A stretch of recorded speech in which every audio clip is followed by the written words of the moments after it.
Hello dear students, कैसे आप सभी। आशा करते हैं अच्छे होंगे और आप लोगों की पढ़ाई भी बहुत अच्छे तरीके से चल रही होगी। बिहार बोर्ड ने 2025 का जो है वो सैंपल पेपर उन्होंने रिलीज कर दिया है बेटा। ये 2025 का सैंपल पेपर है जो बिहार बोर्ड ने इंटरमीडिएट परीक्षा के लिए जो है वो आपका रिलीज किया है। ठीक, और इस साल का जो क्वेश्चन पेपर है वो इसी के जैसा बनेगा। ठीक, आप कह सकते हैं इस सैंपल पेपर में से बहुत सारे क्वेश्चंस हो सकते हैं कि बोर्ड एग्जाम्स में आपके रिपीट हो जाए, तो इसलिए आप लोगों से रिक्वेस्ट है पेपर को जरूर सॉल्व करिएगा। ठीक है, अगर आपका सिलेबस कंप्लीट हो चुका है, आपने सिलेबस कंप्लीट कर लिया है, तो एक बार इस पेपर को जरूर सॉल्व करिएगा, प्रैक्टिस करिएगा। ठीक, और इस क्वेश्चन पेपर को सॉल्व करने के लिए बेटा 3 घंटे का समय निकालिएगा और बैठिएगा कहीं एक जगह 3 घंटे के लिए, और क्वेश्चंस 3 घंटे के अंदर आप सॉल्व करिएगा। देखिएगा आपसे कितने क्वेश्चन सॉल्व हो रहे हैं। बिहार बोर्ड बच्चों के लिए तो बहुत इजी होता है हर एक सब्जेक्ट में अच्छा स्कोर करने का। आप कुछ मत करो, आप 100% सिलेबस मत करो, आप 100% सिलेबस मत करो, आप 70 to 80% सिलेबस ही कर लो। अगर आप 70 to 80% सिलेबस भी करते हैं बेटा तो आप तब भी 95+ % ला सकते हैं बिहार बोर्ड के अंदर, क्योंकि यहाँ पे 50% का ऑप्शनल है। 50% ऑप्शनल है, चाहे वो आपका एमसीक्यूज है, चाहे वो आपका सब्जेक्टिव क्वेश्चन है। हर उस सेक्शंस के अंदर 50% का चॉइस होता है, और 50% चॉइस के अंदर 70% अगर सिलेबस अगर कवर कर लेते हैं बहुत अच्छे तरीके से, ठीक, आप 50% क्वेश्चंस का आंसर इजीली दे सकते हैं। ठीक, तो चलिए ये सॉल्यूशन नंबर पार्ट सेकंड है। इससे पहले ऑलरेडी हम कल जो है एक वीडियो अपलोड हुआ था बेटा, जिसमें हमने स्टार्टिंग के 25 एमसीक्यूज जो है हम लोगों ने डिस्कस किया था। बाकी के ऑनवर्ड एमसीक्यूज आज के सेशंस में हम लोग डिस्कस करेंगे। वीडियो थोड़ा सा फास्ट रहेगा बेटा, तो जो भी क्वेश्चंस का आंसर आपको पता होगा आप कमेंट सेक्शन में लिखते जाइएगा और चेक करते रहिएगा कि आपने कितने क्वेश्चंस का आंसर दिया है। मैं डायरेक्टली यहाँ पे क्वेश्चंस पढ़ूंगा, एक्सप्लेन करूंगा और आंसर लिखूंगा, क्योंकि ये कोई लाइव वीडियो नहीं है बेटा जिसमें मैं आपसे क्वेश्चंस का आंसर मांगता रहूं कमेंट सेक्शन में, क्योंकि आप क्वेश्चन का आंसर करेंगे मुझे पता नहीं चलेगा कि कौन सा बच्चा किस क्वेश्चन का कौन सा आंसर दे रहे हैं। इसलिए थोड़ा सा इस वीडियो को हम फास्ट रखेंगे। ठीक है, देखिए सबसे पहला हम बात करते हैं आज के सेशन में 26 नंबर क्वेश्चन। कौन सा क्वेश्चन? 26 नंबर क्वेश्चन भाई। ठीक है ना, देखो 26 नंबर क्वेश्चन है, अज्ञात आकार वाले एक सुदूर स्थित स्रोत से आने वाला प्रकाश का तरंगाग्र होगा, तरंगाग्र लगभग क्या होगा? ठीक, देखो सुदूर क्षेत्र में है ना, सुदूर का मतलब बहुत दूर, हमें नहीं पता सोर्स का आकार कैसा है, वो सिलेंड्रिकल है या क्या कहते हैं स्फेरिकल है, नहीं पता हमें बताना है कि अगर दूर क्षेत्र पे अगर हम एक तरंगाग्र बनाएंगे तो तरंगाग्र कैसा बनेगा। तो तरंगाग्र का आकार पूछा है, तो सुदूर क्षेत्र पे जो तरंगाग्र बनेगा बेटा वो एक समतल आकार का बनेगा। तो ऑप्शन नंबर ए जो है इसका करेक्ट होगा, क्योंकि एक स्फेरिकल वेव फ्रंट या एक सिलेंड्रिकल वेव फ्रंट जब एक लॉन्ग डिस्टेंस ट्रैवल कर चुका होता है तो उसका एक पार्ट जब हम कट करते हैं तो लगभग वो समतलाकार होता है, समतल के आकार का होता है। ठीक है, चलिए देखिए second question next 27 number question. 27 number question है, दो स्रोतों को कला संबंध तब कहा जाता है यदि जब उनके फर्स्ट ऑप्शन है बेटा कलांतर में बराबर परिवर्तन हो रहा है, दूसरा ऑप्शन है कलांतर नियत है, तीसरा ऑप्शन है कलांतर में आवर्ती परिवर्तन होता है, और चौथा ऑप्शन यहां पे आपका दे रखा है, देखो नीचे दे रखा है इसका चौथा ऑप्शन नीचे दे रखा है। क्या दे रखा है? कलांतर में अनियमित परिवर्तन होता है। कैसा परिवर्तन होता है? अनियमित परिवर्तन होता है कलांतर में। ठीक, तो इसके अकॉर्डिंग अगर हम बात करेंगे तो कलांतर क्या होना चाहिए भाई? नियत होना चाहिए। तो ऑप्शन नंबर बी जो है हमारा करेक्ट है। ये तभी स्रोत को हम क्या बोलेंगे? कला संबद्ध स्रोत बोलेंगे। क्या बोलेंगे भाई? कला संबद्ध स्रोत बोलेंगे। ओहो सर, बहुत सुंदर, बहुत बढ़िया। ठीक है ना, चलिए बात करते हैं आगे हम बात करते हैं नेक्स्ट क्वेश्चन नंबर 27। देखो क्वेश्चन नंबर 7 हो गया, 28। रचनात्मक व्यतिकरण के लिए किसी बिंदु पर पहुंचने वाली दो तरंगों के बीच कलांतर होना चाहिए। देखो रचनात्मक व्यतिकरण के लिए, रचनात्मक व्यतिकरण को इंग्लिश में बोलते हैं कंस्ट्रक्टिव इंटरफेरेंस। कंस्ट्रक्टिव इंटरफेरेंस को वैसे अगर हम बोले तो इसको बोला जाता है संपोषी व्यतिकरण। क्या बोला जाता है? संपोषी व्यतिकरण। तो संपोषी व्यतिकरण के लिए कंडीशंस क्या है भाई? कंडीशंस क्या है? कालांतर का कंडीशंस क्या है? तो संपोषी व्यतिकरण के लिए जो कालांतर है बेटा वो 0 होना चाहिए, शून्य होना चाहिए। क्या होना चाहिए भाई? शून्य होना चाहिए। शून्य होना चाहिए, 360 डिग्री का होना चाहिए, मतलब 0 या 2 पाई, या आपका 0 होना चाहिए, या आपका 2 पाई होना चाहिए, या आपका 4 पाई होना चाहिए, या आपका 6 पाई होना चाहिए, एंड सो ऑन। इस तरीके से आपका बनता जाएगा। तो यहाँ पे ऑप्शन ए जो है ये हमारा करेक्ट हो जाएगा। ठीक है, चलिए बात करते हैं next question number 29। Question number 29, देखो क्वेश्चन 29 की बात करें तो इसमें दे रखा है फ्रिंज की चौड़ाई दूरी है, मतलब फ्रिंज की जो चौड़ाई है वो किन दो फ्रिंजों के बीच की दूरी है, ये आपसे पूछ रहा है। ये आपसे पूछ रहा है। तो फ्रिंज की जो चौड़ाई है बेटा ये क्रमागत दो दीप्त या अदीप्त फ्रिंजों के बीच की दूरी होती है। दो क्रमागत दीप्त या अदीप्त फ्रिंजों के बीच की दूरी है। तो इसके अकॉर्डिंग हम बात करेंगे तो ऑप्शन जो है आपका सी सही है। किन्हीं दो क्रमागत या क्रमवर्ती काली या चमकीली फ्रिंजों के बीच की दूरी है। काली या चमकीली बोल सकते हैं, या आप क्या बोल सकते हैं, दीप्त या अदीप्त फ्रिंज भी आप बोल सकते हैं। तो यहाँ पे लैंग्वेज थोड़ा सा वैसे है, बुकिश लैंग्वेज नहीं है, इन्होंने डायरेक्टली ऐसी ही मतलब थोड़ा सा खड़ी लैंग्वेज जो है इन्होंने यूज किया है हर एक क्वेश्चन के अंदर। ठीक, चलिए देखिए नेक्स्ट कह रहे हैं यंग के द्विसृट प्रयोग में रचनात्मक व्यतिकरण। रचनात्मक व्यतिकरण को अगेन हम क्या बोलते हैं? संपोषी व्यतिकरण। क्या बोलते हैं हम? संपोषी व्यतिकरण उत्पन्न करने वाली तरंगों के बीच पथांतर का मान नहीं होता है। पथांतर का मान नहीं होगा। क्या नहीं होगा वो आपको बताना है। पथांतर नहीं हो सकता। क्या नहीं हो सकता भाई? देखो अगर हम यहां पे n का वैल्यू कुछ भी रखें तो ये आपका सिंपली लैम्डा का पूर्ण गुणज होगा। यहां पे भी n का कुछ भी वैल्यू रखे तो लैम्डा का पूर्ण गुणज होगा, है ना। यहां पे भी लैम्डा का कुछ n का कुछ भी वैल्यू रखे तो ये लैम्डा का क्या होगा भाई? पूर्ण गुणज होगा। बट यहां पे ये लैम्डा बाई 2 का क्या है? लैम्डा बाई 2 का पूर्ण गुणज है भाई, सॉरी विषम गुणज है, पूर्ण गुणज नहीं है, विषम गुणज है। तो लैम्डा बाई 2 का गुणज नहीं होना चाहिए। लैम्डा का गुणज हो सकता है, लैम्डा का सम गुणज भी हो सकता है, विषम गुणज भी हो सकता है, लैम्डा का पूर्ण गुणज भी हो सकता है संपोषी व्यतिकरण के लिए। बट ये कंडीशंस हमारा नहीं हो सकता है। लैम्डा बाई 2 का विषम गुणज नहीं हो सकता है। तो ऑप्शन नंबर डी जो है वो आपका करेक्ट है, क्योंकि क्वेश्चंस में कह रहा है यहाँ पे पथांतर का मान नहीं होता है। नहीं वर्ड यूज किया गया बेटा यहाँ पे, तो इसलिए नहीं होता है। तो 2n+1 लैम्डा बाई 2 नहीं होगा। ठीक है ना। चलिए बात करते हैं नेक्स्ट आगे क्वेश्चंस की। देखो नेक्स्ट फ्रेस्नेल दूरी ZF का मान होता है जहां a प्रकाश किरण की चौड़ाई और लैम्डा प्रकाश का तरंगदैर्ध्य है। तो यहां पे फ्रेस्नेल दूरी आपसे पूछा ZF, या इसको DF से भी किसी बुक में अगर आप देखोगे बेटा इसको DF से भी रिप्रेजेंट किया गया है। किससे रिप्रेजेंट किया गया? DF से। तो फ्रेस्नेल दूरी का फॉर्मूला होता है, जस्ट फॉर्मूला होता है a²/z। क्या होता है भाई? a²/z होता है। ये फ्रेस्नेल दूरी का जो है आपका फॉर्मूला होता है a²/λ होता है। ठीक है, a²/λ होता है। चलिए क्वेश्चन नंबर 32 पे चलते हैं। क्वेश्चन नंबर 32, देखो क्वेश्चन नंबर 32 क्या कह रहा है आपसे? कह रहा है किरचॉफ, वैसे किरचॉफ बोला जाता है, किरचॉफ इन्होंने लिखा है। किरचॉफ का नियम निम्न में से किस नियम का पालन करता है? किरचॉफ का नियम किस नियम का पालन करता है ये आपसे पूछा है। इंग्लिश में लिखा है Kirchhoff's point rule, Kirchhoff's point rule obey which of the following rules. Point rule लिखा है यहाँ पे, point rule, Kirchhoff's point rule. Point का मतलब हो गया यहाँ पे संधि।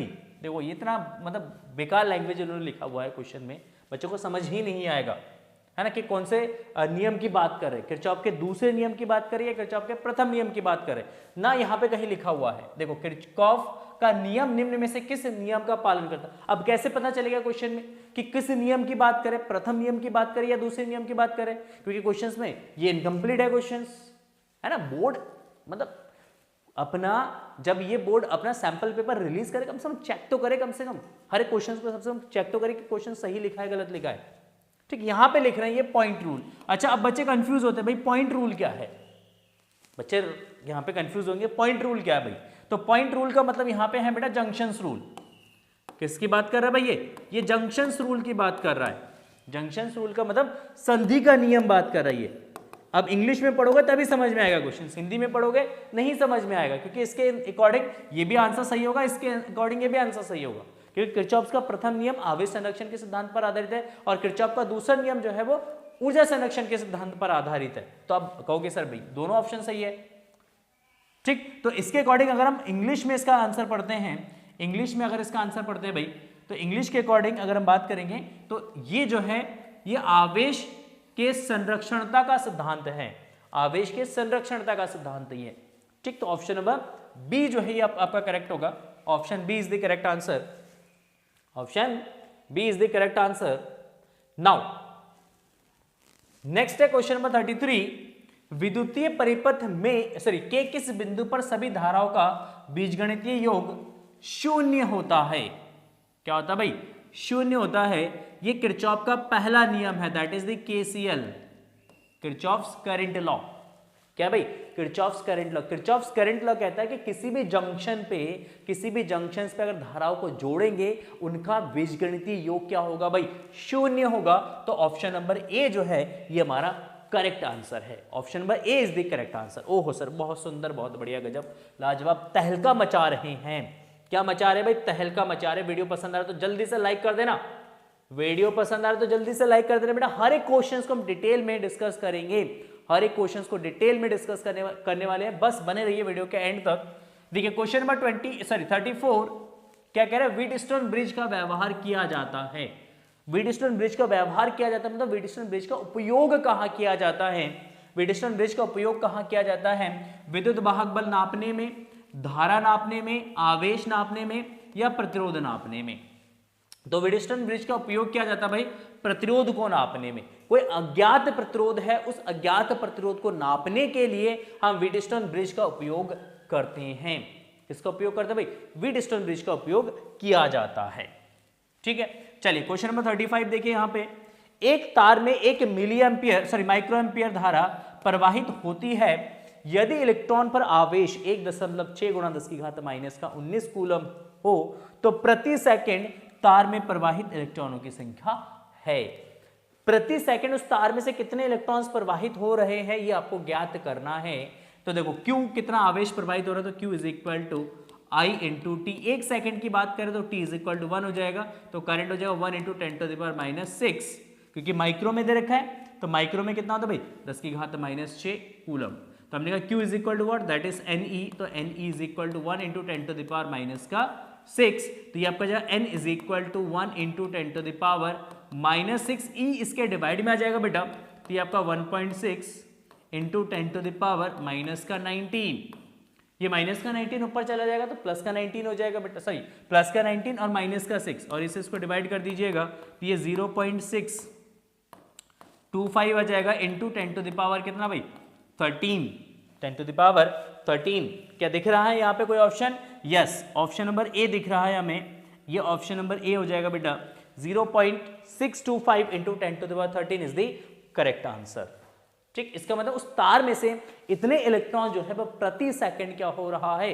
प्रवाहित हो रहा है, प्रति सेकंड प्रवाहित हो रहा है भाई इतना आवेश, सॉरी इलेक्ट्रॉन, ठीक है। चलिए क्वेश्चन नंबर 35 हो गया। क्वेश्चन नंबर 36 में चलते हैं।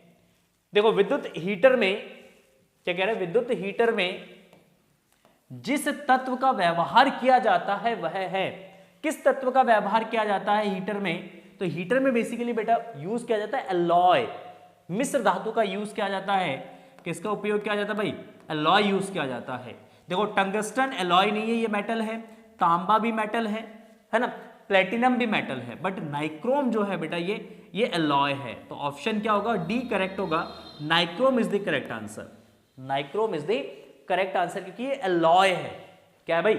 एलॉय है, ठीक। तो इसलिए डी ऑप्शन हमारा क्या होगा भाई? करेक्ट होगा। नाइक्रोम का यूज किया जाता है, कांस्टेंटन का यूज किया जाता है, ठीक ना, हीटर जैसे इंस्ट्रूमेंट के अंदर, ठीक। चलिए 37 नंबर क्वेश्चन है।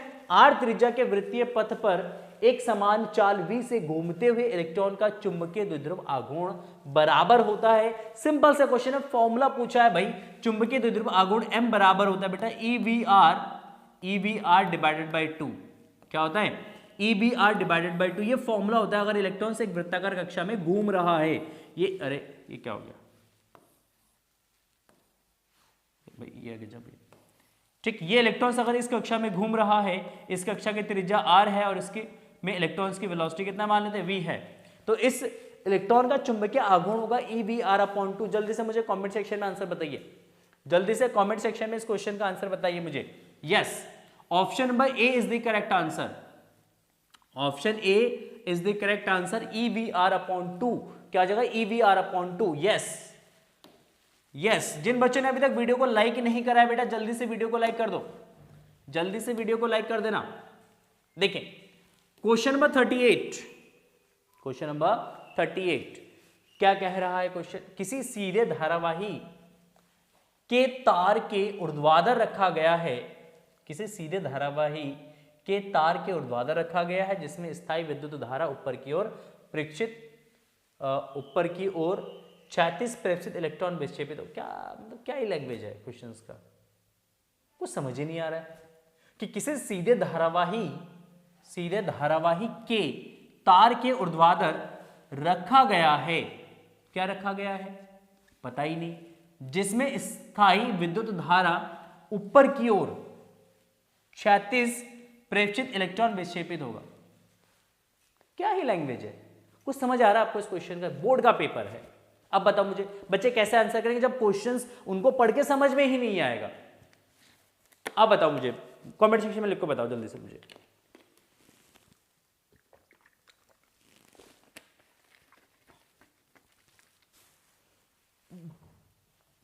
मतलब क्या ही लैंग्वेज लिख लो, कम से कम कुछ ढंग का तो लैंग्वेज लिखो, कुछ कम से कम कुछ क्वेश्चंस पढ़ के समझ तो आए कम से कम क्या कहना चाह रहे हैं क्वेश्चंस में। चलो देखते हैं इंग्लिश में क्या लिखा है उन्होंने।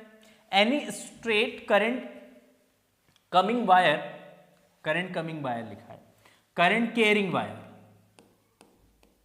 मतलब मुझे लग रहा है लेंस, गूगल लेंस में डाला और बस क्या कहते हैं कन्वर्ट कर दिया कुछ भी। वायर इज प्लेस्ड वर्टिकली इन विच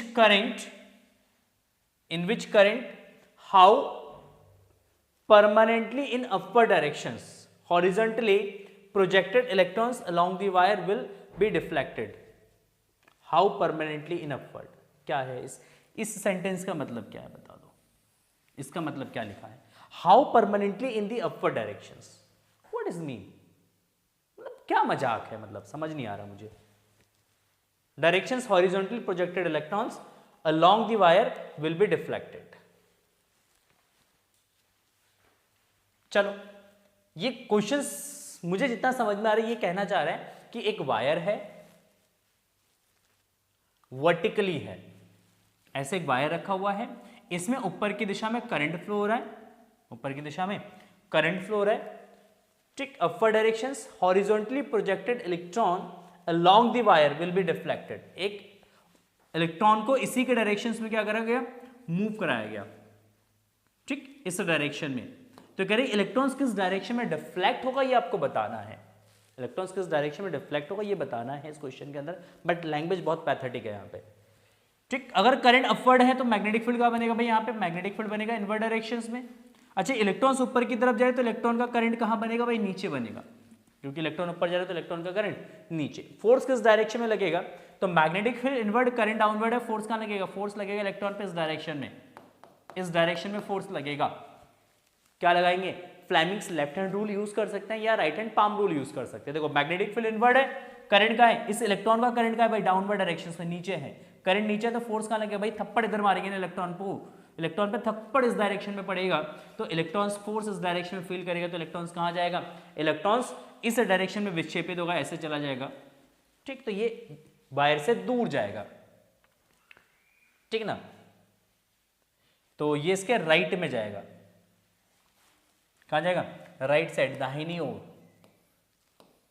ठीक। तो ऑप्शन नंबर ए जो है वो हमारा करेक्ट होगा, ए ऑप्शन जो है हमारा करेक्ट हो जाएगा, ठीक है। चलिए नेक्स्ट बात करते हैं 39 नंबर क्वेश्चन। एक वोल्टमीटर को अमीटर में बदला जा सकता है। एक वोल्टमीटर को अमीटर में बदला जा सकता है। इसके समानांतर उच्च प्रतिरोध जोड़कर, इसके श्रेणीक्रम में उच्च प्रतिरोध जोड़कर, इसके समांतर क्रम में निम्न प्रतिरोध जोड़कर, इसके श्रेणीक्रम में निम्न प्रतिरोध जोड़कर। देखो अमीटर में बदलना है। किस में बदलना भाई? अमीटर में बदलना है। अगर अमीटर में बदलेंगे, इसको किस में बदलेंगे भाई? अमीटर में बदलेंगे, तो एक निम्न प्रतिरोध जोड़ना होगा। और निम्न प्रतिरोध किस में जोड़ते हैं भाई? समांतर क्रम में जोड़ते हैं। कौन से क्रम में जोड़ते हैं भाई? समांतर क्रम में जोड़ते हैं। तो इसके अकॉर्डिंग ऑप्शन नंबर सी जो है बेटा ये करेक्ट हो जाएगा। ऑप्शन नंबर सी जो है ये करेक्ट हो जाएगा। इसके समानांतर क्रम में निम्न प्रतिरोध जोड़कर, इसके समांतर क्रम में निम्न प्रतिरोध जोड़कर जो है हम क्या करेंगे? एक वोल्टमीटर या एक धारामापी को किस में कन्वर्ट करेंगे? अमीटर में कन्वर्ट करेंगे। ठीक है, चलिए क्वेश्चन नंबर 40।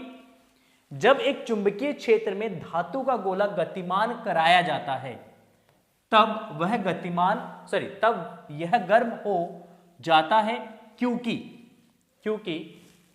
आपके पास 4 ऑप्शन है। यहां पे आपके पास 4 ऑप्शन है। क्यों गर्म हो जाता है धातु का गोला? तो धातु का गोला इसलिए गर्म हो जाता है क्योंकि जब एक मैग्नेटिक फील्ड के अंदर, ये एक चुंबकीय क्षेत्र है, और इस चुंबकीय क्षेत्र के अंदर जब आप क्या करोगे? गोले को गति कराओगे भाई, एक गोला है और इस गोले को यहां पे गति कराओगे, तो क्या होगा? चुंबकीय फ्लक्स चेंज होगा। और चुंबकीय फ्लक्स चेंज होगा क्योंकि धातु का गोला है, तो उसके सतह पर एक भंवर धाराएं उत्पन्न होंगी। क्या उत्पन्न होती है भाई? भंवर धारा उत्पन्न होती है। तो ऑप्शन नंबर सी जो है इसका करेक्ट है। भंवर धारा उत्पन्न होगी और भंवर धारा क्या करेगा? इसको गर्म करेगा, इसको हीट कर देगा। इसलिए धातु का जो गोला है वो यहां पे क्या हो जाएगा भाई? गर्म हो जाएगा। ठीक है, तो जिन बच्चों ने सी ऑप्शन लिखा है बेटा कमेंट सेक्शन में, वो सही है, करेक्ट है। ठीक है, चलिए क्वेश्चन नंबर 41 में क्या करें? किसी धारावाही प्रेरित्र से संबद्ध प्रेरित्र क्या होता है? प्रेरक बोला जाता है। क्या बोला जाता है इसको? प्रेरक की बात कर रहा है। प्रेरक से संबद्ध चुंबकीय ऊर्जा U तथा प्रवाहित धारा I के समानुपातिकता में संबंध होता है। ठीक है, magnetic energy U and current flowing I associated with a current carrying inductor are related in proportionality as. Proportionality में कौन सा रिलेशन होता है?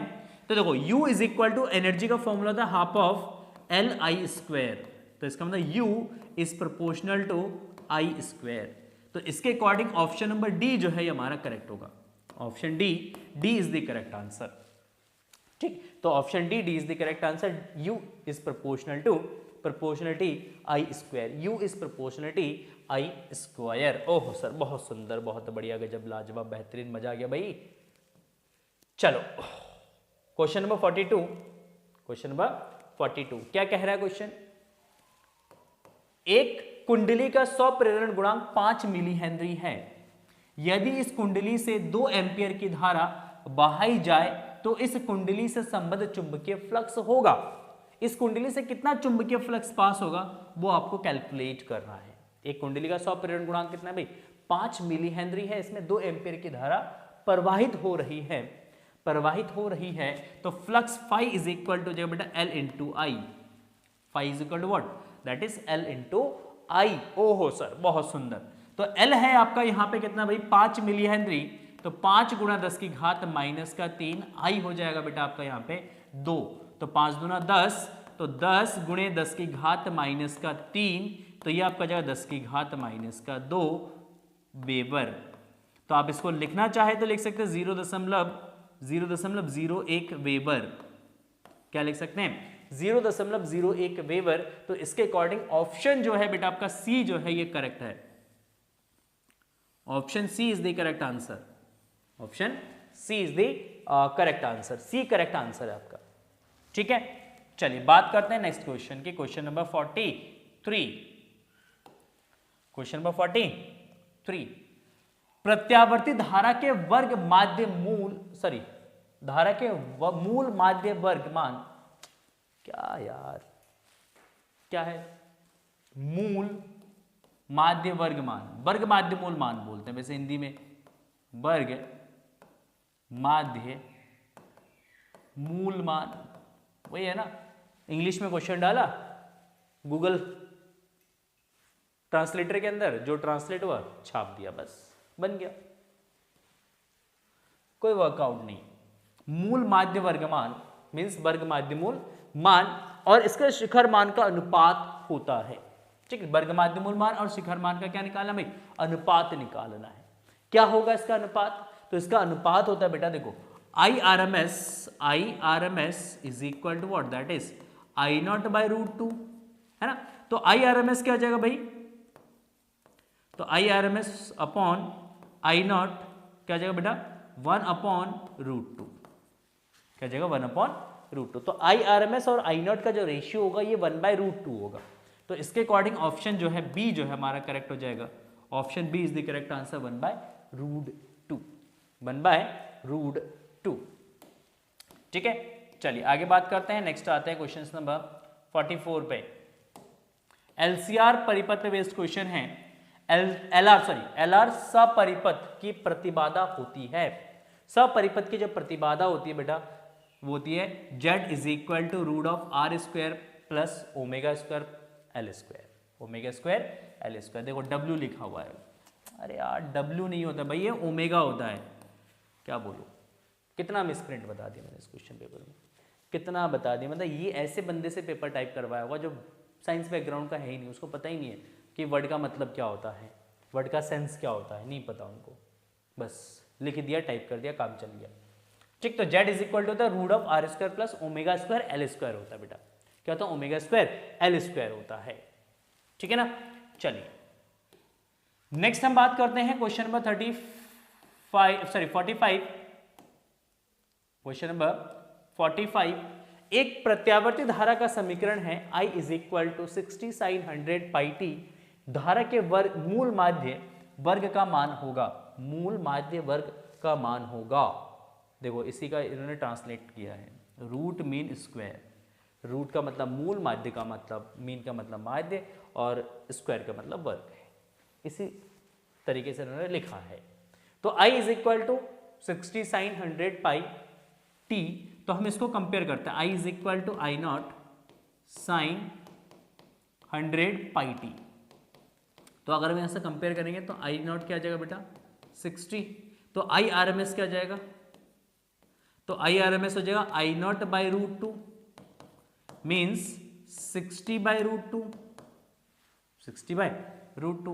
रूट टू से अगर हम इसको डिवाइड करेंगे तो ये 30 रूट टू आ जाएगा। कितना आ जाएगा भाई 30 रूट टू, नहीं तो यही दे रखा है 60 रूट टू, तो बस इसी को लिख दो आंसर, यही आंसर हो जाएगा हमारा option number A, 60 root two is the correct answer. ठीक है, तो सबसे पहले कंपेयर करना है, आई नॉट का वैल्यू निकालना, आई आर एम एस के इक्वेशन में वैल्यू सब्स्टिट्यूट कर देना है। चलिए आगे बात करते हैं क्वेश्चन नंबर 46। क्वेश्चन नंबर 46 वह यंत्र जो यांत्रिक ऊर्जा को विद्युत ऊर्जा में बदलता है कहा जाता है। ठीक, जो यांत्रिक ऊर्जा को, मैकेनिकल एनर्जी को किस में कन्वर्ट करता है, विद्युत ऊर्जा में कन्वर्ट करता है, क्या बोला जाता है उसको, कमेंट सेक्शन में बताइए जल्दी से इस क्वेश्चन का आंसर, मैं वेट करता हूं। ट्रांसफार्मर, प्रेरण कुंडली, डायनमो और मोटर। 4 ऑप्शंस आपके पास दे रखा, मुझे बताओ कौन सा डिवाइस इसमें से काइनेटिक सॉरी मैकेनिकल एनर्जी को किसमें कन्वर्ट करें, इलेक्ट्रिकल एनर्जी में, यांत्रिक ऊर्जा को विद्युत ऊर्जा में कन्वर्ट करता है। यस, तो जिन बच्चों ने इस क्वेश्चन का आंसर दिया बेटा डायनेमो, क्या होता है भाई डायनेमो। ये डायनेमो जो है जिसको जनित्र भी बोला जाता है, जनरेटर भी बोला जाता है। ठीक, ये डायनेमो क्या करता है, ये विद्युत मैकेनिकल एनर्जी को इलेक्ट्रिकल एनर्जी में क्या करता है भाई, कन्वर्ट करता है। ठीक, और मोटर जस्ट इसका अपोजिट करता है, ये विद्युत ऊर्जा को किस में कन्वर्ट करता है, यांत्रिक ऊर्जा में कन्वर्ट करता है, मोटर का काम होता है। ठीक है ना, चलिए तो option C is the correct answer. आ जाइए क्वेश्चन नंबर 47। क्वेश्चन नंबर 47 देखो, क्वेश्चन नंबर 47 है बेटा, प्रत्यावर्ती धारा परिपथ में अनुनाद की अवस्था में धारा और विद्युत वाहक बल के बीच कालांतर होता है। अनुनाद की अवस्था में, देखो यहां पे फोकस करना बेटा, यहां पे वर्ड लिखा हुआ है अनुनाद की अवस्था में। तो एलसीआर परिपथ में अनुनाद की अवस्था में धारा और विद्युत वाहक बल के बीच कलांतर पूछा है आपसे। क्या पूछा है भाई, कलांतर पूछा है। कितना होगा कलांतर, कला का अंतर कितना होगा? यस, कमेंट सेक्शन में बताइए जल्दी से मुझे बेटा। यस, अनुनाद की स्थिति, ठीक है ना, अनुनाद की स्थिति में धारा और विद्युत वाहक बल जो है ये समान कला में होते हैं, और समान कला में होने के कारण जो फाई होगा बेटा वो 0 डिग्री का होगा। तो ऑप्शन सी जो है ये आपका करेक्ट है, सी इज द करेक्ट आंसर। शून्य होगा इसका, शून्य होगा इसका आंसर। क्या होगा भाई? शून्य होगा। ठीक है, चलिए क्वेश्चन नंबर 48। यदि किसी प्रत्यावर्ती धारा परिपथ में यथार्थ एवं आभासी शक्तियां क्रमशः पीटी और पीए है तो शक्ति गुणांक क्या होगा? शक्ति गुणांक का मान आपको बताना है। देखो होता क्या, बेसिकली पावर, एवरेज पावर जो है ये आपका होता है V R M S into I R M S into cos phi, V R M S I R M S into cos phi. ये होता है आभासी शक्ति, ठीक है। ये होता है आपका एक्चुअल पावर। क्या होता है ये एक्चुअल पावर होता है। आभासी को पीटी से, सॉरी यथार्थ जिसको हम बोलेंगे क्या, यथार्थ, ठीक। क्या वर्ड यूज किया इन्होंने इंग्लिश में इसके लिए? Real and virtual, real and virtual into cos pi, ठीक। तो कॉस पाई निकालेंगे तो पी ए अपॉन क्या आ जाएगा बेटा? पीटी आ जाएगा। तो P A upon PT option number जो है आपका सी जो है ये करेक्ट हो जाएगा। पी ए अपॉन पीटी आभासी और जो इसका रियल पावर है, इन दोनों का जो रेशियो होगा इसी को हम क्या बोलेंगे? इसका पावर फैक्टर बोला जाएगा, that is the cos pi. ठीक है, क्लियर है। चलिए आगे बात करते हैं नेक्स्ट क्वेश्चन में, क्वेश्चन नंबर 49। क्वेश्चन नंबर 49, प्रत्यावर्ती विद्युत वाहक बल E is equal to E naught sine omega T में शिखर मान 100 वोल्ट तथा 50 हर्ट्ज है। समय t is equal to 1/600 second तात्कालिक विद्युत वाहक बल है। क्या होगा विद्युत वाहक बल? तो यहां पे अगर हम बात करें E is equal to E naught, E naught आपका दे रखा कितना बेटा? 10 साइन, ठीक। अच्छा फ्रीक्वेंसी कितना देगा? 50। तो ओमेगा का वैल्यू कितना जाएगा? 2 पाई एफ। 2 पाई एफ मीन्स 100 पाई। कितना होगा भाई? 100 पाई। तो ओमेगा जो है 100 पाई इंटू टी आपसे का है 1/600। 1 2 कैंसिल हो जाएगा बेटा। 10 sine pi by 6, pi by 6 होता है 30, साइन 30 का वैल्यू होता है 1/2। तो ये 10/2, 2 से इसको डिवाइड करेंगे तो ये आपका जाएगा 5। कितना जाएगा? 5 हो जाएगा। तो ऑप्शन जो है सी जो है हमारा करेक्ट हो जाएगा। Option C is the correct answer. 5 volt, कितना भाई? 5 वोल्ट। 5 वोल्ट जो है इसका क्या हो जाएगा? तात्कालिक विद्युत वाहक बल हो जाएगा। सिंपल सा इसी फॉर्मूले में एक हमें वैल्यू सब्स्टिट्यूट करना था बस, और कुछ नहीं, ठीक। क्वेश्चन नंबर 50 है, प्रत्यावर्ती धारा परिपथ में धारा I एवं वोल्टेज के बीच कलांतर फाई है तो धारा का बाटहीन घटक होगा। कौन सा घटक होता है बाटहीन? बाटहीन घटक जो होता है बेटा ये होता है I sine phi. I sine phi को हम बोलते हैं वॉटलेस करंट। क्या बोलते हैं हम इसको? वॉटलेस करंट बोलते हैं, that is the I sine phi.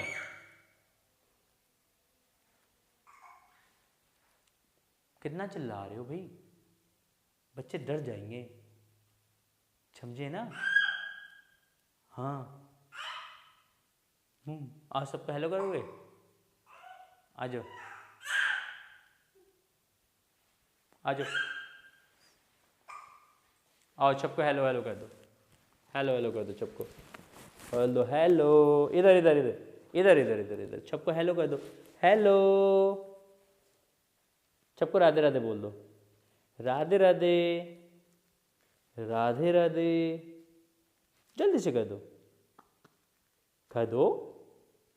वो छाले बच्चे देख लें आपको, आप इतना डिस्टर्ब करते हो पापा को पढ़ाते हुए, है ना? इधर से राधे राधे कर दो, राधे राधे। और सबसे कहना बेस्ट ऑफ लक, आप लोगों के पेपर है, अच्छे से पढ़ाई करना। उधर देखेगा बोर्ड की तरफ।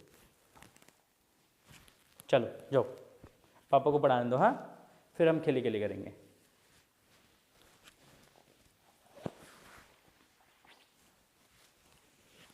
चलो, तो इसमें I साइन फाई जो है बेटा ये क्या हो जाएगा? बाटहीन घटक हो जाएगा। क्या हो जाएगा? बाटहीन घटक। ठीक है, चलिए 51 नंबर क्वेश्चन की बात करते हैं। 51 नंबर क्वेश्चन है आपका, व्योम तरंगों के उपयोग द्वारा क्षितिज के पार संचार के लिए निम्नलिखित आवृत्तियों में कौन आवृत्ति उपयुक्त होगी? कौन सी आवृत्ति उपयुक्त आवृत्ति है वो आपको ज्ञात करना है। देखो सबसे पहले हम बात करते हैं व्योम तरंगों के उपयोग जो है, बेसिकली व्योम तरंगों के लिए ये कौन सा तरंग होता है? ये माइक्रोवेव होता है। कौन सा? ये माइक्रोवेव होता है बेसिकली, ठीक ना, माइक्रोवेव सूक्ष्म तरंगे। और इसका जो फ्रीक्वेंसी होगा ये आपका होगा 10 मेगाहर्ट्ज। कितना होगा? 10 मेगाहर्ट्ज। तो 10 megahertz is the correct answer. व्योम तरंगों के लिए जो है हम सिंपली 10 मेगाहर्ट्ज फ्रीक्वेंसी की जो इलेक्ट्रोमैग्नेटिक वेव्स है वो यूज किया जाता है, उपयोग किया जाता है, ठीक है। स्पेस वेव्स इसको हम बोलते हैं simply, horizon by the space wave, ठीक। और नेक्स्ट इसी में देखो, इसी पे बेस्ड दूसरा क्वेश्चन पूछ लिया उन्होंने डायरेक्टली सिंपली। क्या कह रहा है?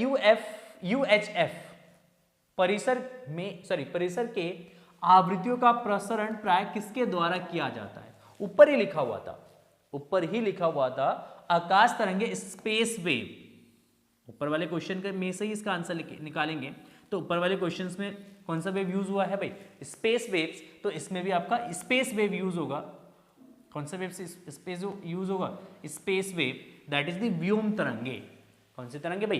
व्योम तरंगों का ही उपयोग किया जाता है यूएचएफ के अंदर, ठीक ना। अल्ट्रा हाई फ्रीक्वेंसी, क्या बोला जाता है इसको? अल्ट्रा हाई फ्रीक्वेंसी, ठीक। तो अल्ट्रा हाई फ्रीक्वेंसी में आपका स्पेस वेव यूज होता है, व्योम तरंगों का उपयोग किया जाता है, ठीक है ना। चलिए नेक्स्ट बात करते हैं हम क्वेश्चन नंबर 53 दिए गए किस धातु का प्रकाश विद्युत कार्यफलन न्यूनतम होता है? प्रकाश विद्युत कार्यफलन न्यूनतम होता है। न्यूनतम किसका होता है? तो न्यूनतम जो होता है बेटा वो होता है आपका अल्काइली मेटल का। जो 1s और 2s के एलिमेंट है, 1s और 2s के जो एलिमेंट्स होते हैं बेटा, 1s और 2s ब्लॉक के जो एलिमेंट्स होते हैं उनका वर्क फंक्शन सबसे कम होता है। अगर हम बात करेंगे यहां पे तो सोडियम जो है वो 1s का एलिमेंट है। सोडियम जो है वो किसका एलिमेंट है भाई? वो 1s का एलिमेंट है। और सोडियम का जो वर्क फंक्शन होता है ये सबसे कम होता है। तो ऑप्शन नंबर ए जो है वो आपका करेक्ट होगा। सबसे कम सीजियम का होता है। सबसे कम किसका होता है भाई? सीजियम का वर्क फंक्शन सबसे कम होता है, ठीक है ना। क्लियर है? यस। तो हम सोडियम इसका आंसर लिखेंगे, सोडियम। नाउ नेक्स्ट, प्लैंक स्थिरांक की बीमा, मतलब प्लैंक कांस्टेंट की बीमा क्या है? इसमें से प्लैंक कांस्टेंट की बीमा आपको बताना है। अगर याद है तो डायरेक्टली आप लिख सकते हो, अगर नहीं याद है तो प्लैंक कांस्टेंट का जो यूनिट होता है बेटा जूल सेकंड होता है। तो जूल का यूनिट होता है ml² t-2 और सेकंड का हो जाएगा बेटा t। तो ये आपका जो ml² t-1। अब मुझे देख के बता दो कौन सा ऑप्शन करेक्ट है, कमेंट सेक्शन में लिखो जल्दी से।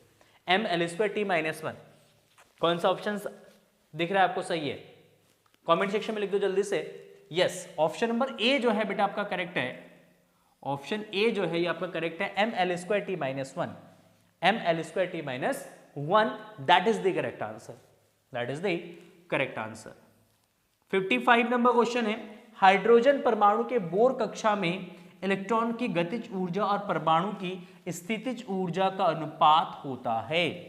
अनुपात होता है, देखो जो काइनेटिक एनर्जी है that is the twice of E, sorry E के बराबर होता है, नेगेटिव ऑफ ई होता है टोटल एनर्जी के, और पोटेंशियल एनर्जी जो है that is twice of E होता है।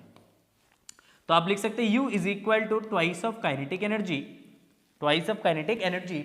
और गतिज ऊर्जा और स्थितिज ऊर्जा का अनुपात पूछा है तो kinetic energy divide by potential energy is equal to 1/2, ठीक। तो रेशियो जो होगा 1/2 माइनस 1/2 का रेशियो होगा।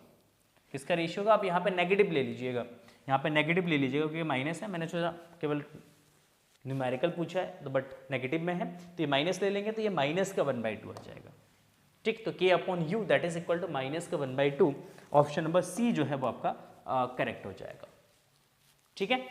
क्लियर है? तो ये बोहर एटॉमिक मॉडल का क्वेश्चन है, बोहर एटॉमिक मॉडल्स का क्वेश्चन है बेटा। अगर आप लोगों ने एटम चैप्टर का वन शॉट वीडियो नहीं देखा है, एटम चैप्टर का वन शॉट वीडियो नहीं देखा है तो देख लीजिएगा, डिटेल में इन डेप्थ एक्सप्लेनेशन दे रखा है उसके अंदर, उस चैप्टर के अंदर हर एक वन शॉट वीडियो के अंदर मैंने इन डेप्थ चैप्टर को डिटेल में एक्सप्लेन किया है। तो अगर आप लोगों ने नहीं देखा है तो देखिएगा बेटा, हर एक चैप्टर्स को बहुत बारीकी से पढ़िएगा आप लोग, क्योंकि बहुत बारीकी से पढ़ेंगे तभी इन एमसीक्यूज का आंसर दे पाएंगे बेटा। ठीक है, चलिए, निम्नलिखित में कौन विद्युत चुंबकीय प्रकृति की नहीं है? विद्युत चुंबकीय प्रकृति की नहीं है, मतलब इसमें से आपको बताना कौन सा इलेक्ट्रोमैग्नेटिक वेव्स नहीं है। एक्स किरणें, प्रकाश किरणें, गामा किरणें और बीटा किरणें। ठीक, तो ये जो बीटा किरणें हैं बेटा, ये जो बीटा रेज है ये इलेक्ट्रोमैग्नेटिक वेव्स नहीं है, क्योंकि बीटा किरणें जो होता है बेसिकली ये होता है मूविंग इलेक्ट्रॉन। क्या होता है ये मूविंग इलेक्ट्रॉन होता है। ठीक, मूविंग इलेक्ट्रॉन को ही हम सिंपली क्या बोलते हैं? बीटा किरणें बोलते हैं। तो moving electron is the correct answer, moving electron is the correct answer. ठीक है, चलिए नेक्स्ट बात करते हैं 57 नंबर क्वेश्चन। 57 नंबर क्वेश्चन क्या कह रहे हैं? नाभिकों के मिलने और नए नाभिकों के बनने तथा ऊर्जा मुक्त होने की घटना को कहा जाता है। ठीक, इंग्लिश में बोलते हैं the process of combination of nucleus and formation of nucleus and release of energy is as nuclear fission. देखो, कॉम्बिनेशन जो हो रहा है इसको बोलते हैं nuclear fission, sorry fusion. English में फ्यूजन बोलते हैं और हिंदी में इसको बोला जाता है संलयन। क्या बोला जाता है भाई? इसको बोला जाता है संलयन। ठीक, तो ऑप्शन नंबर ए जो है हमारा करेक्ट होगा, ऑप्शन ए जो है हमारा करेक्ट होगा, नाभिकीय संलयन अभिक्रिया, नाभिकीय संलयन अभिक्रिया। ठीक है, क्लियर है? अगर देखो सिंपल सी बात है, अगर आपने कुछ नहीं पढ़ा है ना तो भी बोर्ड एग्जाम में पास होना बहुत इजी है आप लोगों के लिए। ठीक, करना क्या है? कुछ मत करना, कुछ नहीं पढ़ा है। बहुत सारे ऐसे बच्चे होंगे जिन्होंने कुछ नहीं पढ़ा है। 70 क्वेश्चन है, 70 में से आपको क्या करना है भाई? 35 क्वेश्चन अटेम्प्ट करने हैं। ठीक, 35 में से आप क्या करना है कि कोई भी एक ऑप्शन उठा के लगा के आ जाना, कोई भी एक ऑप्शन उठा के लगा के आ जाना। कम से कम 15 क्वेश्चन तो आपके सही हो जाएंगे। हाँ डेफिनेटली, कितने क्वेश्चन सही हो जाएंगे? 15 क्वेश्चन सही हो जाएंगे अपना आराम से। ठीक, बट ऐसा करना मत, आप पढ़ लेना। ये तो मैं बस उन बच्चों के लिए बता रहा हूँ जिन्होंने कुछ नहीं पढ़ा है। ठीक, आप क्या करना? पढ़ लेना बहुत अच्छे तरीके से, पूरा सिलेबस नहीं तो 70-80% सिलेबस कंप्लीट कर लेना, उतना भी नहीं होता है तो एटलीस्ट 50% सिलेबस को बहुत अच्छे तरीके से पढ़ लेना। अब तब भी बोर्ड एग्जाम में पास हो जाओगे, बोर्ड एग्जाम में पास हो जाओगे। 58 नंबर क्वेश्चन है बेटा, नाभिकों के संयोजन और नाभिकों के गठन और ऊर्जा की रिहा की प्रक्रिया को क्या कहा जाता है? रिहाई, सॉरी क्या लिखा है? रिहाई मतलब रिलीज होना, है ना। देखो, the process of combination of nucleus and formation of nucleus and release of energy is called as. सीमित क्वेश्चन था, इसमें क्या है? देखो भाई, इसमें और इस क्वेश्चन में क्या अंतर है बताओ? इसमें कॉम्बिनेशंस की बात कर रहा है, प्रोसेस ऑफ कॉम्बिनेशंस, इसमें भी प्रोसेस ऑफ कॉम्बिनेशंस की बात कर रहा है। बस थोड़ा सा इन्होंने हिंदी में लैंग्वेज अलग लिख दिया। यहाँ पे नाभिकों के मिलने की बात कर रहा है, यहाँ पे नाभिकों के संयोजन की बात कर रहा है। मतलब इस क्वेश्चन में कहीं से कहीं तक कोई डिफरेंस है? सेम क्वेश्चंस को उठा के दे दिया है, चेक भी नहीं करा बोर्ड ने। मतलब कम से कम बोर्ड पेपर करवा रहे हो आप, बोर्ड एग्जाम्स करवा रहे हो, कम से कम कुछ तो स्टैंडर्ड रखो, कम से कम कुछ तो एररलेस पेपर रखो। ठीक, तो ये आंसर क्या होगा इसका? संलयन। क्या होगा भाई? संलयन। ऑप्शन ए करेक्ट होगा, क्योंकि बेसिकली लास्ट क्वेश्चंस के जैसा ही क्वेश्चन, सेम क्वेश्चन है, लास्ट क्वेश्चन के जैसे क्या सेम क्वेश्चन है। नेक्स्ट है क्वेश्चन नंबर 59। द्रव्यमान और ऊर्जाओं के बीच सही संबंध है। द्रव्यमान और ऊर्जा के बीच सही संबंध किसने बताया था? Albert Einstein. तो एल्बर्ट आइंस्टाइन का मास एनर्जी इक्वेशंस यहां पे हम लिखते हैं, that is E is equal to mc square, E is equal to mc square. Option number C जो है हमारा करेक्ट हो जाएगा, E is equal to mc square is the correct answer. ठीक है, नेक्स्ट रेडियो एक्टिविटी से पूछा है बेटा क्वेश्चंस। क्वेश्चन नंबर 60, एक रेडियो एक्टिव तत्व की अर्ध आयु 1000 वर्ष है, कितने समय के बाद तत्व के नमूने का 1/18 भाग रह जाएगा? कितने वर्षों बाद? कितने वर्षों बाद? तो फॉर्मूला क्या होता है बेटा? आर या एन, कुछ भी ले लो, एन ले लेते हैं, नंबर ऑफ न्यूक्लियाई की बात करेंगे। आर का मतलब होता है हमारा कि रिएक्टिविटी क्या है, तो n is equal to what, that is n naught 1/2 की पावर, 1/2 की पावर कितना भाई, t या n, जो भी लेना है आप ले लो, क्या ले लेंगे हम, n ले लेंगे, ठीक है। 1/2 की पावर कितना भाई, n हो जाएगा। तो n यहां पे क्या है, 1/18 भाग, तो इसका मतलब n हो जाएगा बेटा n0/18, n0/18 is equal to 1/2 की पावर n हो जाएगा, ठीक है, क्लियर है। तो यहाँ पे सॉरी n0 भी आ जाएगा, तो n0 से n0 कैंसिल हो जाएगा।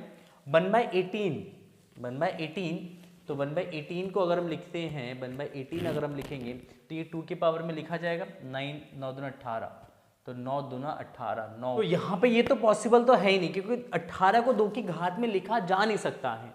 तो ये क्वेश्चंस मेरे अकॉर्डिंग तो गलत है, मेरे अकॉर्डिंग क्वेश्चंस गलत है, क्योंकि पावर डेसिमल में निकालेंगे तो फिर लॉग टेबल का यूज करना पड़ेगा, ठीक, और इतना होगा नहीं इस क्वेश्चंस के अंदर, ठीक है।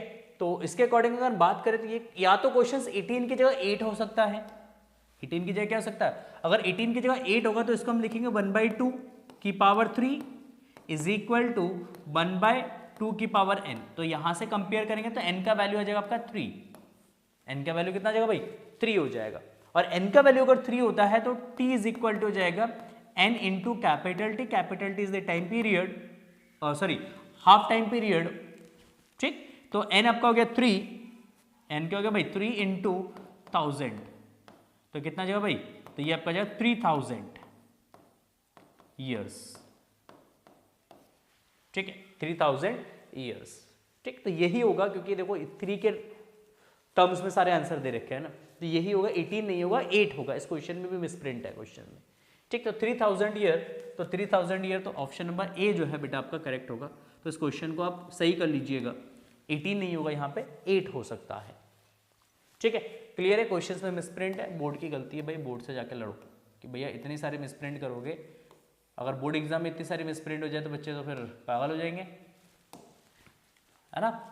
नाउ स्ट्रोंशियम Sr परमाणु में प्रोटॉन, न्यूट्रॉन और इलेक्ट्रॉनों की संख्या क्या होगी, तो प्रोटॉन कितने होंगे भाई 38, प्रोटॉन कितने होंगे भाई 38, न्यूट्रॉन कितने होंगे, तो न्यूट्रॉन होंगे 88 माइनस 38, तो कितने भाई 50, और इलेक्ट्रॉन कितने होंगे, तो जितने प्रोटॉन होंगे उतने ही इलेक्ट्रॉन होंगे, तो 38 50 38, देखो proton neutron electron, proton neutron electron, proton 38 50 and 38, तो ऑप्शन नंबर ए जो है वो हमारा करेक्ट है, option A is the correct answer. Proton neutron electron बताना, पहले प्रोटॉन फिर न्यूट्रॉन फिर इलेक्ट्रॉन बताना, इसलिए हमारा 38 50 38 जो है हमारा करेक्ट आंसर है, ठीक है। चलिए बात करते हैं नेक्स्ट क्वेश्चन। एक पीएन जंक्शन में होते हैं, जो पीएन जंक्शंस होता है बेटा, ये इसमें दो टाइप के सेमीकंडक्टर्स होते हैं, एक पी टाइप सेमीकंडक्टर होता है और एक एन टाइप सेमीकंडक्टर होता है। तो ये बेसिकली किसका कॉम्बिनेशन है, दो अर्धचालक का जंक्शन है, ये क्या बेसिकली दो अर्धचालक का ये जंक्शंस होता है। तो ऑप्शन नंबर ए जो है इसका करेक्ट हो जाएगा बेटा, option A is the correct answer, ठीक है। नेक्स्ट आ जाते हैं क्वेश्चन नंबर 63, क्वेश्चन नंबर 63, प्रत्यावर्ती विभव लगाने पर प्रत्यक्ष धारा उत्पन्न करने वाली मशीन का नाम क्या है, इंग्लिश में पढ़ते हैं। The name of machine producing direct current, that is the DC, on applying alternating potential, मतलब एसी को कौन डीसी में कन्वर्ट करता है, एसी को कौन डीसी में कन्वर्ट करता है, बता सकते हैं कमेंट सेक्शन में, एसी डीसी में कैसे कन्वर्ट होगा, एसी डीसी में कैसे कन्वर्ट होगा, जल्दी से कमेंट सेक्शन में बताइए बेटा, ठीक। तो इसके लिए हम यूज करते हैं रेक्टिफायर, क्या यूज करते हैं, रेक्टिफायर यूज करते हैं। तो यहां पे ये दिष्टकारी हो जाएगा बेटा, क्या हो जाएगा दिष्टकारी, ऑप्शन नंबर ए जो है वो हमारा करेक्ट हो जाएगा। तो लगातार कितने क्वेश्चनों का ऑप्शन ए जो है वो करेक्ट है, करीब 4-5 क्वेश्चनों का जो ऑप्शन ए है वो करेक्ट हुआ है कंटिन्यू में, ठीक है। नेक्स्ट क्वेश्चन नंबर 64, यदि एक पूर्ण तरंगित दिष्टकारी में यदि निवेशी आवृत्ति 50 हर्ट्ज है तो निर्गम आवृत्ति है, तो निर्गम आवृत्ति क्या होगा, निर्गम मतलब आउटपुट फ्रीक्वेंसी, इनपुट फ्रीक्वेंसी आपका है 50 हर्ट्ज, तो आउटपुट फ्रीक्वेंसी क्या होगा, आउटपुट फ्रीक्वेंसी देखो ये फुल वेव रेक्टिफायर है, तो फुल वेव रेक्टिफायर में जो इनपुट फ्रीक्वेंसी का न्यू है और आउटपुट फ्रीक्वेंसी का न्यू डैश है, तो ये न्यू डैश जो है वो ट्वाइस ऑफ न्यू हो जाता है। आउटपुट फ्रीक्वेंसी जो है इनपुट फ्रीक्वेंसी का डबल होता है, तो इसका मतलब अगर 50 हर्ट्ज इसकी फ्रीक्वेंसी है तो आउटपुट फ्रीक्वेंसी कितना होगा भाई, 100 हर्ट्ज हो जाएगा, 100 हर्ट्ज हो जाएगा। ऑप्शन नंबर सी जो है हमारा करेक्ट होगा, ठीक है। और अगर हाफ वेव रेक्टिफायर है, दोबारा से दूसरा बता देते बेटा, हाफ वेव रेक्टिफायर में जो न्यू डैश है वो किसके इक्वल होगा, न्यू के इक्वल होगा। जितना निवेशी फ्रीक्वेंसी को उतना ही निर्गत फ्रीक्वेंसी को, दोनों ही समान होंगे हाफ वेव रेक्टिफायर्स के अंदर। किसके अंदर, हाफ वेव रेक्टिफायर्स के अंदर, ठीक है। नेक्स्ट आपका क्वेश्चन नंबर 65, ये भी आपका मिसप्रिंट है क्वेश्चन, ऑप्शन मिसप्रिंट है। नॉर गेट के लिए बूलियन व्यंजक है, नॉर गेट का बूलियन व्यंजक लिखना है। देखो nor get it is the combination of और प्लस नॉट, ये किसका कॉम्बिनेशन है भाई, ये और नॉट का कॉम्बिनेशन है। और का जो बूलियन व्यंजक होता है भाई, और का बूलियन व्यंजक क्या होता है भाई, ए प्लस बी, और नॉट इसका बनेगा बार, तो मिलके क्या बनाएगा, ये बनाएगा ए प्लस बी का बार। क्या बनाएगा ये, ए प्लस बी का बार। तो इनपुट फ्रीक्वेंसी जो आपका आउटपुट होगा नॉर गेट का वो हो जाएगा ए प्लस बी का बार हो जाएगा। तो ए प्लस बी के बार के अकॉर्डिंग अगर बात करें तो यहाँ पे कोई ऑप्शन हमारे पास दे नहीं रखा है, यहाँ पे कोई ऑप्शन गिवन नहीं है हमारे पास, ठीक। तो क्या होगा इसका, तो क्या हो सकता है इसका, देखो सिंपल एक चीज मैं चेक कर लेता हूँ, 0 0 पे 0 मिलेगा, नॉट हो जाएगा उसका 1, 0 1 पे 1 मिलेगा, उसका नॉट हो जाएगा 0, ठीक। 1 0 पे आपको 1 मिलेगा, उसका नॉट हो जाएगा 0, ठीक। 1 1 पे 1 मिलेगा और आउटपुट हो जाएगा 0, ठीक है। तो ये भी आपका इसमें से कोई इनपुट दे रहा है क्या, ये plus B A dot B का बार, देख लो ए डॉट बी का बार क्या हो सकता है इसका, अगर चेक करते हैं तो 0 0 0 मिलेगा, 0 1 0 मिलेगा, 1 0 आपको 0 मिलेगा, 1 1 दोगे तो 1 मिलेगा, और इसका बार कर लेंगे तो ये 1 1 1 और ये 0 हो जाएगा, नहीं मैच कर रहा है, ठीक। ऑप्शन ही गलत है सारे, ये सारे ऑप्शंस गलत है। तो यहाँ पे अगर हम यहाँ पे प्लस कर देते हैं, ठीक, एक में प्लस कर लो, एक में डॉट रहने दो, तो उस केस में ऑप्शन ए करेक्ट होगा, ठीक। ऑप्शन इसका गलत दे रखा है, इस क्वेश्चन का ऑप्शन गलत दे रखा है, ए प्लस बी का बार होना चाहिए। क्या होना चाहिए भाई, ए प्लस बी का बार होना चाहिए, ठीक है। चेक कर लीजिएगा एक बार आप बुक के अंदर, क्या पता बुक में कुछ और दे रखा हो, ठीक। नेक्स्ट आपका 66 नंबर क्वेश्चन है, द्विआधारी संख्या 0 1 1 0 और 0 1 0 1 का योगफल है, क्या योगफल होगा इसका योगफल क्या होगा, ठीक है। द्विआधारी बाइनरी ऑपरेशंस, ये बाइनरी ऑपरेशंस का योगफल होगा 0 1 1 0 1 0 1। तो अगर हम इसके योगफल की बात करते हैं बेटा, तो इसका योगफल हो जाएगा 0 1 का 1 हो जाएगा, 1 0 का 1 हो जाएगा, 1 1 का 0 1 हो जाएगा, ठीक। तो ये आपका बनेगा ऑप्शन ए, ठीक। 1 0 1 1 क्या आएगा, 1 0 1 1, ठीक है। क्योंकि 1 1 को जोड़ेंगे तो 10 आएगा, 10 और बाकी 0 0 0 हो जाएगा 0, तो ये 10 बन जाएगा, मतलब 1 0 1 1 बन जाएगा, ठीक। तो ऑप्शन नंबर ए जो है हमारा करेक्ट हो जाएगा, option A is the correct answer, ठीक है। चलिए देखो इसका भी ऑप्शंस गलत दे रखा है, 67 नंबर क्वेश्चन है, चुंबकीय क्षेत्र बी तथा चुंबकन एम के बीच संबंध है, बी और एम के बीच में संबंध है, कौन सा संबंध है, ऑप्शन डी। बट इस ऑप्शन डी में यहाँ पे H प्लस एम होगा, क्या होगा, H प्लस एम होगा, option D is the correct answer है। बट यहाँ पे माइनस की जगह क्या होगा बेटा, प्लस होगा, माइनस की जगह क्या होगा भाई, प्लस होगा। इसका ऑप्शन गलत दे रखा था, बट प्लस कर लेंगे तो ऑप्शन डी सही हो जाएगा हमारा, option number D is the correct answer. देखो कितने क्वेश्चंस में मैंने मिसप्रिंट निकाल दिया इस क्वेश्चन पेपर के अंदर, इतना मिसप्रिंट अगर क्वेश्चंस पेपर के अंदर होगा तो बच्चा कैसे करेगा, ऑब्वियसली नंबर्स कटेंगे, क्योंकि क्वेश्चन समझ में नहीं आएगा तो कटेंगे नंबर्स। ठीक, 68 नंबर क्वेश्चन है, चुंबकीय नमन का मान शून्य होता है। चुंबकीय नमन, चुंबकीय नमन कोण लिखो यहां पे, पूरा पूरा समझ में आएगा। नमन कोण, चुंबकीय नमन कोण का मान शून्य होता है। कहां पर होता है? तो चुंबकीय नमन कोण का मान शून्य होता है, मैग्नेटिक इक्वेटर पे होता है और पोल पे 90 डिग्री का होता है। तो मैग्नेटिक इक्वेटर इन्होंने नहीं लिखा है यहाँ पे, तो मैग्नेटिक इक्वेटर नहीं लिखा, तो मैग्नेटिक एक्सिस इसका आंसर होगा। मैग्नेटिक एक्सिस इसका आंसर होगा। वैसे मैग्नेटिक इक्वेटर बोला जाता है, ठीक। और पोल पे जो है, ध्रुव पे जो है बेटा, नमन कोण जो एंगल ऑफ डिप है वो कितने डिग्री का होता है भाई? 90 डिग्री का होता है। कहां पर होता है? 90 डिग्री होता है। ठीक है, चलिए सेकंड लास्ट क्वेश्चन है। सेकंड लास्ट क्वेश्चन है, 69 नंबर क्वेश्चन है। एक समान चुंबकीय क्षेत्र बी में ध्रुवीय द्विध्रुव आघूर्ण m के स्थायी संतुलन में स्थित ऊर्जा का मान होगा। देखो मन लिखा है, मान होगा। ठीक, चुंबकीय क्षेत्र बी में द्विध्रुव आघूर्ण m के स्थायी संतुलन में, कौन सा संतुलन है भाई? स्थायी संतुलन है।